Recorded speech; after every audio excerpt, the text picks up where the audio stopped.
শেষে বিসিবি সভাপতি ফারুক আহমেদের অপসারণ করে প্রজ্ঞাপন জারি করেছে যুব ও ক্রীড়া মন্ত্রণালয়। আর এরই মাধ্যমে বিসিবির সভাপতির পদ শূন্য হলো। আমরা জানি যে গত কয়েকদিন ধরে ফারুক আহমেদকে পদত্যাগ করতে চাপ দেওয়া হয়েছে। এমনকি আমরা শুনতে পাচ্ছি যে বাংলাদেশের প্রথম টেস্ট সেঞ্চুরিয়ান আমিনুল ইসলাম বুলবুল বিসিবির সভাপতি হতে রাজি হয়েছেন। তবে এই তথ্যটুকু কতটুকু সত্য সেটা আমরা আদৌ জানি না, হয়তোবা ভবিষ্যৎ বলে দিবে। এর আগে বিসিবি সভাপতি ফারুক আহমেদের বিরুদ্ধে অনাস্থা প্রকাশ করে যুব ও ক্রীড়া উপদেষ্টার কাছে চিঠি দিয়েছেন বিসিবির ৮ পরিচালক। চিঠিতে গতকাল ২৮ মের তারিখ উল্লেখ থাকলেও এতে স্বাক্ষর করা একাধিক পরিচালক বলছেন তারা ফারুক আহমেদের উপর অনাস্থা জ্ঞাপনের চিঠির বিষয়ে জেনেছেনই আজই, মানে বৃহস্পতিবার। তাদের মধ্যে নাজমুল আবেদীন ছাড়া বাকিরা বিগত আওয়ামী লীগ সরকারের সময় সাবেক বিসিবি সভাপতি নাজমুল হাসানের বোর্ডের গুরুত্বপূর্ণ ভূমিকায় ছিলেন।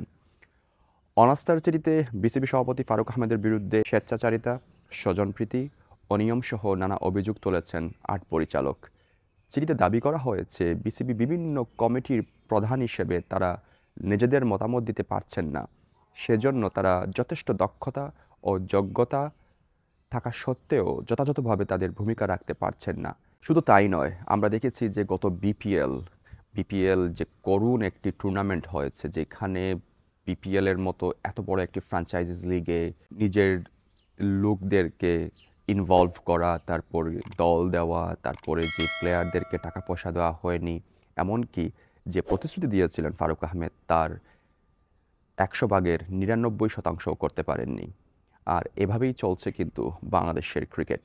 বাংলাদেশের ক্রিকেট নিয়ে আমাদের যে আশা, আমাদের যে ভালোবাসা এবং আমাদের যে আবেগ, সেই আবেগ নিয়ে কেউ না কেউ প্রতিবারই খেলছেন। আমরা জানি না যিনি সামনের আসবেন বিসিবি সভাপতি হয়ে তিনি কতটুকু আমাদের প্রত্যাশা পূরণ করতে পারবেন। আমরা বাঙালি জাতি খুব ইমোশনাল। আমরা বাঙালি জাতি এই ক্রিকেটটাকে লালন করি বুকে। আমরা এই দূর দূরান্ত থেকে, প্রবাসী থেকে, আমরা যেখানেই বাংলাদেশের ক্রিকেট খেলা, ক্রিকেট ম্যাচ হয় না কেন আমরা ছুটে যাই, সেটি দেশে হোক অথবা বিদেশে হোক। অনেকে কাজ রেখেও কিন্তু এই বাংলাদেশের আবেগের জায়গা থেকে সাপোর্ট করে যাচ্ছেন ক্রিকেট দলকে। আদৌ তো আমরা পাচ্ছি কি? আমাদের এই যে আজকের এই বাংলাদেশের ক্রিকেটের দুর্দশা, তার জন্য পুরোপুরিভাবেই আমি বলেছি যে আমরা যারা ক্রিকেট দেখি আমরা কম বেশি সবাই জানি, সবাই বুঝি যে আমাদের যে সিস্টেম এটা পুরোটাই করাপ্টেড। আর এটার জন্য আমাদের দরকার একজন সঠিক লিডার। এমন একজন লিডার আমাদের দরকার, এই সঠিক জায়গায় সঠিক একজন লিডার, যিনি এই বাংলাদেশ ক্রিকেটকে অনন্য উচ্চতায় নিয়ে যাবেন। আমরা প্রতিবারই দেখতে পাই যে এই জায়গায় যে কেউ আসুক না কেন, কিন্তু আদত বাংলাদেশের ক্রিকেটের কোনো উন্নয়ন হচ্ছে না। একটা সময় আওয়ামী লীগ সরকারের পাপন সাহেব ছিলেন, তিনি বোর্ডকে এমন একটি জায়গায় নিয়ে গেছেন, ক্রিকেটকে এমন একটি জায়গায় নিয়ে গেছেন দলীয়করণ করতে করতে এবং সেইখানে দুর্নীতি করতে করতে আজ যেন ক্রিকেটের সবচেয়ে বড় সংগঠন বিসিবি ওই আগের জায়গায় আছে। আমাদের ক্রিকেট ২০ বছর পিছিয়ে আছে।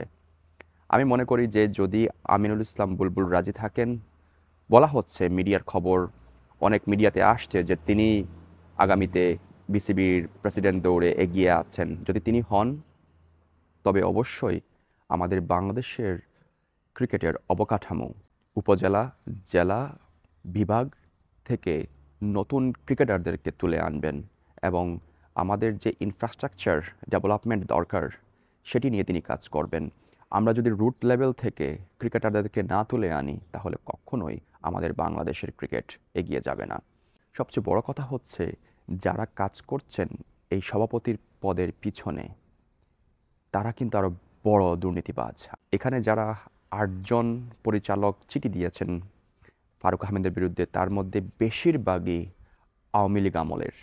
এবং আমরা জানি না আদত তারা কি পারবেন নতুন সভাপতিকে নিয়ে কাজ করতে, নাকি আগের মতো ওই দুর্নীতি নিয়েই থাকবেন, শুধু নিজেদের পকেট ভারী করবেন।